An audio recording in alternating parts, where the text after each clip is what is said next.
안녕하세요. 네, 건축극락으로 다시 모였습니다. 반갑습니다. 네, 반갑습니다. 네, 안녕하세요. 네. 안녕하세요. 지난주에 국회를 갔습니다. 드디어 자리를 잡았어요, 의도에. 아유, 진짜 여기저기 구청을 떠돌다가 자리를 딱. 네. 이렇게 대지 선정이 어려운 줄 몰랐습니다. 그러니까요. 네. 두 번째 대지를 잡았으니까 국회의사당이 왜 저렇게 생겨먹었는지 분노를 억누르고 다시 시작하도록 한번 가보죠. 네. 근데 이제 분노를 억누르려고 저희 이제 국회에 대해서 조사를 하다 보니까 더 생기죠. 네, 더 생겨요. 왜냐하면 이제 이 소제목이 참을 수 없는 건축이 가벼움이잖아요. 네. 저걸 다른 꼭지 이제 건축 민낯을 하려다가 그냥 똑같이 했는데 이게 국회의사당 만드는 과정 그 꼬라지를 이렇게 찾아보다 보면은 건축계 일원으로서 화가 나죠. 언어가 깡셈이시라니까. 네, 그런 부분들이 있었고요. 좋습니다. 국회의사당 하면서 잘못 사용하니까 돔이잖아요. 네. 그 돔은 왜 그렇게 생겼는지, 오늘 열주는 왜 그렇게 생겼는지 간단하게 얘기를 해보도록 하겠습니다. 좋습니다. 두 번째 설계 공모가 시작이 됐어요. 국회의사당 건립 기본 계획 기준이라고 해가지고 이렇게 지침을 만들었죠. 이제 빨간 글씨만 읽어보면 한국 문화의 전통과 특수성 큰 꼭지가 있고 민주전당의 권위, 이제 민주공화국이라는 그런 상징적 이데올로기적 혹은 정치적 그런 걸 담아야 한다라고 되어 있었고요. 첫 번째 전통의 특수성 이런 거 되게 어렵거든요. 건축을 한 사람들이 전통성이 뭘까? 그 뭘 전통성이라고 말해야 되는 거 아직도 지금 막 논문도 많이 나오고 사회적인 뭐 이론도 있는데 중요한 사건 중에 하나가 아까 그 김수근이라는 건축가가 1970년도에 설계한 부여박물관이에요. 지금도 있나요? 네, 있는데 박물관으로 사용하진 않고 지금 박물관 새로 만들어서 지금은 그냥 건물만 있고요. 한식 지붕에 골조만 남긴 것 같은 근데 그런. 보면은 모르셨으니까 잘 됐는데 딱 보면 뭐가 생각나세요? 한식 지붕의 그 골조 석가래. 그렇게도 볼 수 있는데 저는 왜 그게 생각날까요? 일본 장수들의 헬멧. 아 진짜? 그 투구. 네. 그것 때문에 엄청난 논란이 있었습니다. 이게. 되게 비슷해요. 이것도 이제 부여박물관도 이제 거의 국가적 사업이었기 때문에 딱 했는데 이게 외색이 너무 짙었던 거죠. 이제. 그 선과 이런 것들. 김수근이라는 사람이 35세에 설계를 했다고 하더라고요. 제가 지금 40이고. 그동안 뭐 했나? 약간 그런 한식과 함께 자료를 찾아보게 됐고 어쨌든 이제 이 전통성이라는 거는 국가기관 혹은 국가 건축물 혹은 국가 공건축물에서는 굉장히 중요한 이슈였던 거죠. 그렇다고 한다면 이런 게 이제 전통성이냐라고 이제 되물을 수는 있죠. 이게 경북도청인데 장대하죠. 거의 뭐 뒤에 산이 있고 저번 시간에 이제 화성 얘기했었는데 화성처럼 밑에 기단이 있고 위에 목조의 한식처럼 보이는 콘크리트 건물 얹은 그래 저기 기와가 있고 팔짝지붕 있는 게 저게 전통성이냐 라는 거에 대한 엄청난 논란과 이론이 있습니다. 근데 그 당시에 국가기관 중에 거의 첫 번째 두 번째를 다투는 국회의사당을 만든 데는 얼마나 더 많은 사람들 간에 막 왈가불을 했겠어요.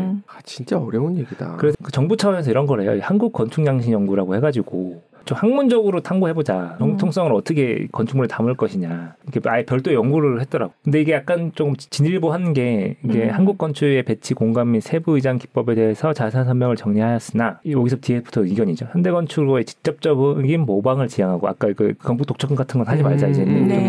그 역사적 건축물에 도출하는 이제 배치나 평면, 인면 등의 비례를 약간 저 비례라는 게 오히려 좀 추상적인 개념이잖아요. 눈에 바로 보이지 않는 그런 걸 현대 건축에 이용하는 방식을 선택하자 이제 뒤에 결론을 이런 식으로 낸 거죠. 한국 건축 양식 연구라는 정부 차원의 연구를 했지만 사실 저기에서 이렇게 도출된 그런 결론들이 나중에 디자인하는 데 크게 영향을 주지는 못했다고 하더라고요. 결론적으로 봤을 때. 그래서 첫 번째 이제 계획 설계하는 공모를 해요. 근데 이게 국회의사당 설계 공모가 되게 웃긴 게 공모를 다 쪼개서 합니다. 계획 설계 따로, 기본 설계 따로 이렇게. 그리고 또 계획 설계 안도 공모도 일반 공모가 따로 있었고 지명 공모가 따로 있었던 거죠. 일반 공모는 누구나 참석해서 오픈 컴피티션이었고 그 지명 공모는 국가에서 정해준 한 6명 정도의 건축가가 너 이렇게 해봐.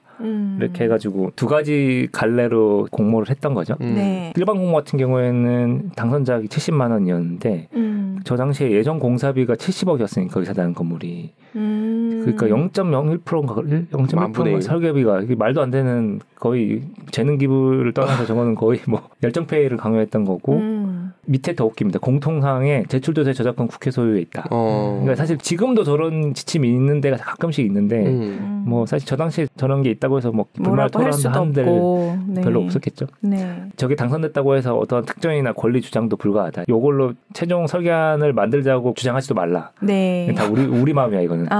뭐 그런 짓을 했죠. 첫 번째 공모를 했는데 여러 명의 건축가들이 고생해가지고 냈는데 당선자가 없이 처리를 해버려요. 그러니까 2등 3등만 뽑아 넣은 거죠 그냥. 엥?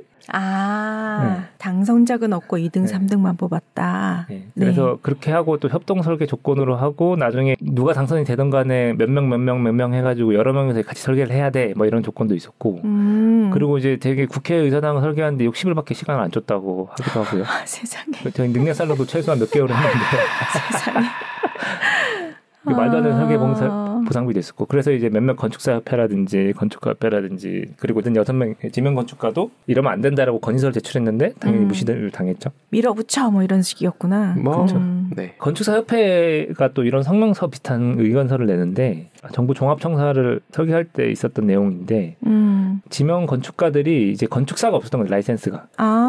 근데 그 사람들한테 일을 주는 거는 건축사법 위반이다. 네, 그래가지고 이런 거에 대한 또 그걸 했었고 그래서 법치국가 입법부의 처사로는 지극히 이해가 곤란한 사례다. 뭐 이런 얘기까지 했었고 원래 법을 무시하는 전통. 진짜. 그래서 유자격자인 건축사와 국회의사당의 시추 설계 계약을 체결해 주시기를 건의합니다. 뭐 이런 식의 지금 이런 비슷한 논조의 건의서는 지금도 나오고 있거든요. 지금도 역시나 비슷하게 무시를 당하고 있는데 그래서 첫 번째 1차 기본 계획설계 공모에서 입상작들이 이제 나오게 되는데요. 이거는 이제 1번 공모에서 1등, 2등, 3등을 했던 작품이고 제일 왼쪽에 있던 게 당선작입니다. 그러니까 어디서 본 것 같은데? 비슷해요 지금. 네, 안영배라는 분이 이제 설계를 했었고요. 지명 공모에서 당선된 3개 아니었고요. 그래서 뭔가 하나가 도출되지는 않은 거지 여러 개 뽑아놓은 거죠 일단. 네. 뭐 어쩌라는 건지 잘 모르겠는데. 저걸 뽑아놓고 되게 웃긴 게 국회의사당 신축 설계위원회를 발족을 합니다. 설계자를 뽑은 게 아니라 설계위원회라는 어떤 집단을 만들어 놓은 거예요. 그래서 그 집단 구성원에는 아까 지명건축가 김중업, 이광로라는 사람이 있고 1번 공모 우승자 안양배라는 사람이 있었고요. 그리고 이제 의사당 건립위원회 상임위원 유현주 한 명이었겠죠. 그리고 도시계획국장 그 당시 서울시 도시계획국장 주원이라는 사람이 저분이 이제 도시계획사에서 되게 유명한 사람인데 어쨌든 저분이랑 그 설계기술요원 이름 아무개 15명이 있었고 그 외국 기술자분 또 껴갖고 저렇게 몇 명을 만들어가지고 다 같이 설계해봐. 약간 이렇게 만든 거죠. 도출된 안이 요 아니고요. 근데 지금보다 훨씬 복잡하죠 이제. 그러네요. 기둥 상부에 저 주두라고 해가지고 저 복잡한 저런 디테일들이라든지 그리고 이제 약간 기와의 경사지붕도 약간 DNA도 있고, 그러네. 예, 이런 것들도 있었고요. 모르겠어요. 이 개인마다 이게 낫냐, 지금 게 낫냐에 뭐 이론의 여지가 있겠지만, 이런 안을 내놓고 의견 수렴을 해요. 전시를 하면서 그 의견 수렴을 받아서 또 요걸 가지고 또 디벨롭 시키겠다 새로운 안을. 뭐 이런저런 의견이 많이 들어왔다고 하더라고요. 그래서 그중 안 중에는 뭐 의사당으로서의 장엄하고 현대적인 감각도 있어야 되고 두루뭉실한 의견도 되게 많이 들어왔고. 그래서 그런 안들을 정리를 해보니 내용들이 있었다고 합니다. 그래서 이제 중앙 부분에 장엄한 계단도 있어야 되고 발코니 설치하면 안 되고 그리고 양측면에 계단도 설치해야 되고 전체적인 마스터 플랜은 뭐 이래야 되고 저래야 되고 어떤 그런 여러 가지 의견을 받았던 거죠. 저 의견이 나오면서 이제 본격적으로 도움이 출연을 시작해요. 이제 도움을 씌워야 된다. 또 엄청나게 싸웠겠죠. 도움은 안 된다부터 시작해가지고 뭐 도움이 웬 말이냐부터 시작해가지고 판테온을 생각했나? 뒤에 말씀드릴 건데 도움이 약간 의회에 상징하는 하나의 상징성이 있다고 하더라고요. 그 당시에 도움을 반대하는 사람들은 낡은 방식의 국회의원들의 교양 없는 횡포다 뭐 이렇게 얘기하는 사람도 있고 옛날에 나치 건물에 약간 그런 게 있었거든요. 나치스 양식이라고 비판하는 사람도 있었고 일본의 고층 건물에 기와를 올리는 방식 재관식 건축이라고 하는데 그런 거를 따라하는 건 똑같다. 구식의 방법이다. 라고 막 투닥투닥 싸우는데 결국에는 되게 장식을 최대한 배제한 동그란 그냥 미니멀한 도움을 올리는 걸로 정리가 됐다고 하더라고요. 그래서 그거에 대한 의견 수렴하고 막 정리하는 어떤 자료가 있는데 그건 너무 방대해가지고 오늘은 생략하고요. 그래서 아까 질문 주셨는데 이 돔이라는 게 의사당 건물의 어떤 상징적인으로 많이 쓰였다고 합니다. 그건 워싱턴에 있는 의사당이고요. 뭐 이런 양식들이 많이 쓰이다가 저기는 실제로 네. 판테온처럼 만들어 놨더라고요. 네. 양쪽에 조그만하게 신전처럼 되어 있잖아요. 지붕 위에. 맞습니다. 저 아내가 그 네. 사람들의 동상이 쫙 있는 걸 보고 만신전이네. 이거 완전 만신전이네. 판테온 같지. 근데 똑같더라고요. 그 판테온도 그렇고 이것도 팔라디오 양식이라고 하는데 그걸 그대로 가져온 거죠. 이제. 지금 미국에 있는 어디서 자료가 있어서 제가 따왔는데 미국에 있는 주의회 의사당들을 모아놓은 그림을 그려놨더라고요. 근데 대부분 다 돔이 있거나 탑이 있거나 그러네. 그런데 되게 특이하게 다른 게 하나가 있어요. 제일 우측에서 두 번째 보면은 그냥 평지봉을 했잖아요. 네. 저기가 이제 하와이 주 의사당이라고 하더라고요. 맞다. 저걸 만들고 나서부터 굳이 의사당 건물에 돔이 필요해?라는 생각들이 퍼지기 시작했다고 합니다. 누군가가 이제 총대를 맨 거죠. 돔에 대한 생각들이 완전히 붕괴되게 돼요. 이게 아까 얘기했던 지정생존자의 미드의 한 장면인데 폭발 당했을 때 저 돔이 완전히 무너져 있잖아요. 맞아요. 저 돔이 무너져야 이제 국회 권위와 이런 것들이 무너지는 거 어쩌 상징적으로 보여주는 그런 장면이었죠. 일러스트로 봤던 그 하와이 주의회 의사당 건물이 너무 세련되고 멋있죠. 일단 첫 번째로 보이는 게 돔이 이제 완전 사라진 그런 의사당 건물이 나오게 됐고요. 진짜 개방적인. 날씨도 반영한. 저번 시간에 보여드렸지만 이런 이제 돔이 없는 그 평지봉의 스타일의 의사당 건물이 전 세계적으로 퍼지기 시작합니다. 말레이시아, 근데 요거는 좀 특이한 케이스인데 베를린에 있는 의사당이에요. 원래 이제 저런 비슷한 크기의 의사당이 돔이 있었는데 세계대전을 겪으면서 이제 완전히 파괴되고 없어진 상태에서 저 돔을 새롭게 복원을 한 거죠. 원퍼스터라는 건축가가 이제 복원을 했고요. 새롭게 하는데 돔을 돔처럼 그냥 장식적으로 할 수는 당연히 없었겠죠. 되게 재밌는 게 가보셨는지 모르겠는데 저도 가보고 싶어요. 독일에 가보면. 같이 가시죠. 네.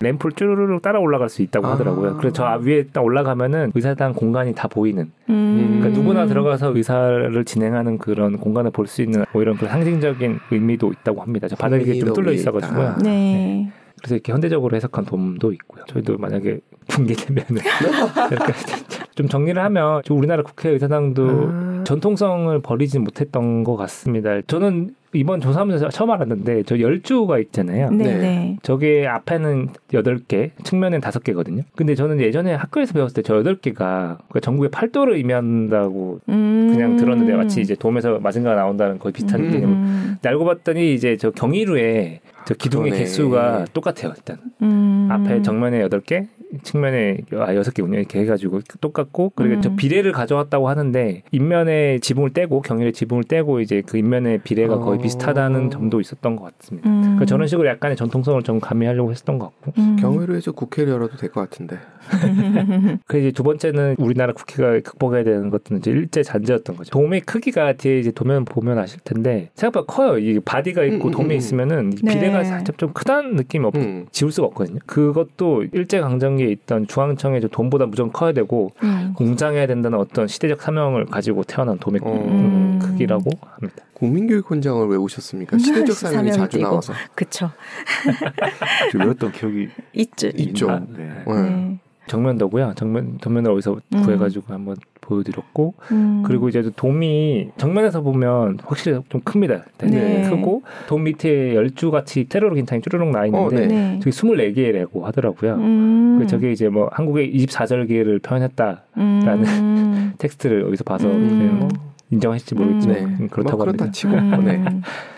의사당 얘기하셨잖아요. 우리나라 돔은 그냥 텅 비어 있는 그냥 하나의 공간이에요. 그래요? 네, 그냥 공간이구나. 안에다 뭐 철골처럼 해가지고 저 철골로 돔의 모양을 만들기 위한 기술적인 문제 이슈가 되게 많았다고 하긴 하더라고요. 저걸 만들기 위해서. 네. 그래서 단면으로 봐도 돔의 비율이 엄청 크죠, 사실. 이렇게 주요 이제 의사가 열리는 회의장 번호가 엄청 큰데 그거에 비하면은 엄청 큰 스케일을 만든 거라고 볼 수 있습니다. 국회의원들이 맨날 시위하고 인터뷰하고 하는 그 로텐도홀이 저 돔 바로 아래에 있고요. 그 로텐도홀을 중심으로 이쪽에 큰 회의장, 이쪽에 좀 작은 회의장 이 두 개가 이렇게 나눠져 있는 구성입니다. 그래서 이건 평면도고 사실 이 평면도를 보면서 뉴스에서 봤던 그 개헌군들이 어디 창을 깨고 들어왔을까 그런 추적을 혼자서 하게 되더라고요. 그래서 아까 말씀드렸던 그 계단이 저 공간이고요. 계단이 쭈르륵 있잖아요. 국회의원들이 회의에 참석하기 위해서 이렇게 빨간 카페트 있는 공간이 저쪽에 있는 계단이고 제가 생각에는 개헌군이 저쪽 측면 창문을 뚫고 들어와가지고 복도를 따라서 저 로텐도를 지나서 본회의장에 들어갈 시도를 하지 않았을까 이런 평면도를 보고 괜히 막 추측을 하게 됐었고요. 국회가 그렇게 복잡한 구조는 아니에요. 크다 보니까 뭐가 이 내용이 많아서 그렇지. 가운데 중심에 로텐들이 있고 양쪽에 의사당이 있고 그 주변을 룸들이 서비스 룸들이 쭈르르 있는 그런 구조입니다. 상하원 생각을 하고서 두 개의 회의장을 만든 건가요? 뭐 그럴 수도 있었겠네요. 네. 그래서 이거는 이제 안영배라는 건축가가 의사당 설계를 하고 소회를 적은 글이에요. 네. 이분이 되게 재밌는 게 그 남산 의사당 그때 공모 때도 2등을 했었고 이 여의도 의사당 때는 일반 공모에서 우수작으로 뽑혀가지고 결국에는 나중에 국회의사당 설계 끝까지 참여하게 된 거의 유일한 사람이 아닌가 싶은데 이분이 이제 적어놓은 이제 글을 보면은 앞에 말씀드렸던 그런 내용들이 다 있어요. 이제 남산 대지는 의사당을 채우면 이제 국민을 압도하는 기분이 든다. 그래서 이제 거기는 별로인 것 같다는 내용도 있고 협동 설계를 했다 그랬잖아요. 네. 그런 거에 대한 조금 문제점도 얘기했어요. 건축가가 여럿이서 협동 설계한다는 것은 마치 뱃사공이 많은 대화 같다. 그래서 이제 완전 중구난방이라는 거죠. 네. 24페이지 아래쪽 보시면 한국미가 풍기는 현대식이어야 한다고 하는가 하면 돔을 올리는 거 좋겠다고 또 하며 현대식을 원칙으로 하되 고전미를 살려야 한다고 하고 막 한마디로 궤변을 막 그 당시 요구했던 거죠. 얼마나 힘들었을까. 그 당시 이제 물론 의사당 설계에 따른 어떤 자부심도 있었겠지만 네. 그래서 이제 마지막으로는 이제 공공건축물 설계하는 데 있어서 건축사가 소신껏 일해 나갈 수 있게끔 여전히 좋지 못한 우리나라 현실에서 건축가의 위치를 기술적인 면에서나 사회적인 면에서 보다 향상시키는 일이 아닌가 생각된다. 저희가 이제 여러 번 공공건축 관련 혹은 건축 관련된 얘기를 하면서 문제의식들을 많이 말씀드렸는데 50년 전, 60년 전에도 저런 문제점들이 계속 있었던 거죠. 우리나라 사회 전반에. 사실 건축계뿐만 아니었죠. 모든 이제 맞아요. 분야가 다 문제. 근데 다른 분야는 개선이 되는지 안 되는지 모르겠지만 건축계는 여전히 저런 거에 대한 안 됐습니다. 몇십 년 전 그 고민과 투쟁을 아직도 하고 있는 것 같습니다. 그러니까요. 합리적으로 빨리빨리 변화하고 발전하고 이게 참 어렵네요. 지도가 나왔네요. 그래서 이제 마무리를 할 페이지인데요. 네. 국회 세종의사당 건립 계획이 이제 본격적으로 시작을 했어요. 그 세종시가 2012년에 출범을 해서 2023년에 국회 세종의사당의 설치 및 운영 등에 관한 규칙안이 본회의를 통과하면서 본격적으로 국회 세종의사당 설립을 스타트를 했고요. 정부정업청사가 있는 곳이고 그 우측에 국회의사당이 있고요. 세종시가 되게 재밌는 구조인 게 두 개의 간선도로가 도너츠처럼 이렇게 도시를 싸고 있고 가운데에 도시가 있는 구조예요. 그 한가운데 국회의사당을 넣는 거죠. 저거에 대한 반대도 되게 많아요. 남산에 국회의사당을 만들 때 반응이랑 비슷한데 이제 국회가 또 도시 한가운데 들어가가지고 센터를 장악하는 어떤 그 위상적인 관계가 과연 맞냐, 민중의 국회가 돼야 되는 거 아니냐, 뭐 이런 식의 얘기도 있고 이걸 보면서 느낀 생각은 정부, 사법부, 국법 좀 떨어져 있잖아요. 맞아요. 지금은 심지어 정부 많은 기관들이 세종시에 있다 보니까 저는 이제 그 국회 방송 보면은 그 장관들이 매번 올라오는 건지 얼마나 왔다 갔다 하는 건지 좀 상상이 안 가더라고요. 국회 출석에 되면 세종에서 또 올라와야 될 테고. 이제 그런 것들을 보면은 아까 이제 저런 것처럼 이렇게 좀 모여 있어야 되는 거 아닌가. 근데 이제 알고 보니까 그 여의도 의사당이 다 내라고 하는 건 아니고 그 11개 뭐 상임위원회 뭐 몇 개만 이렇게 뚝 떼가지고 내려간다고 하더라고요. 세종시 행정 수도에 대한 전체적인 그림을 맞춰가려고 만드는 것 같긴 한데 앞으로 좀 지켜봐야겠죠. 저기 이렇게 현재 여의도가 분리됐을 때 또 어떤 상황이 벌어질지. 그러게요. 네. 뭐 그때 또 계엄이 있으면 또 저기도 가야 되고 계엄군이 그런 일은 절대 없었으면 좋겠습니다. 네. 아니 미국처럼 해도 되죠. 워싱턴 DC를 만들 때 남북 간의 갈등 때문에 그 중간에다 딱 자리를 잡은 거잖아요. 우리도 지역 갈등이 있으면 안 되는데 그런 것도 좀 있고 하니 그 경계선상에 어디에 딱 잡아가지고 지리산 꼭대기. 지리산 거기가 속리산 즈음이 되지 않나요? 그런 생각도 해보고 쓸데없는 생각 해봤습니다. 좋습니다. 네, 이렇게 마무리하겠습니다. 네, 감사합니다. 오늘도 재밌었습니다. 수고해 주셨습니다. 감사합니다. 네, 고맙습니다. 네.